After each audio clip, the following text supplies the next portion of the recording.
వాస్తవమైనటువంటి న్యూస్ని, నిజమైన వార్తల్ని ఇవ్వగలిగేటువంటి ఒక సంస్థ అవసరం కూడా ఉంది. ఈరోజు ఉన్న మీడియా రెండు రకాలుగా విడిపోయింది.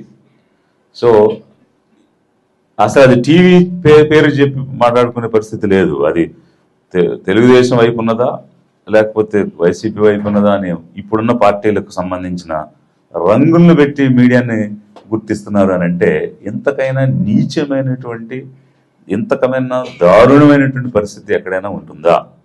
ఒక ఛానల్ని ఆ ఛానల్ పేరుతో కాకుండా ఒక కలర్తో సంబోధించుకునే పరిస్థితి, ఆ సంస్కృతి రాష్ట్రంలో ఉంది అంటే ఇక ఎంత హేయమైన పరిస్థితిలో మనం ఉన్నాం అంటే ఎంత దిగజారిపోయి ఉంది ఇక్కడ వ్యవహారం అనేది. మనకి ఒకరు ఎల్లో అంటారు, ఇంకొకరు బ్లూ అంటారు. సో ఏదో పచ్చ మీడియా, నీలి మీడియా అని రెండు వర్గాలుగా ఉన్న మీడియాని ప్రస్తావించే స్థాయికి వెళ్ళిపోయింది. కామన్ మ్యాన్ కూడా అది ఎల్లో మీడియానా నీలి మీడియానా అని అంటున్నారు అని అంటే ఇంతకంటే క్లారిటీ ఏం కావాలి? So that means real media అనేది ఈరోజు లేదు.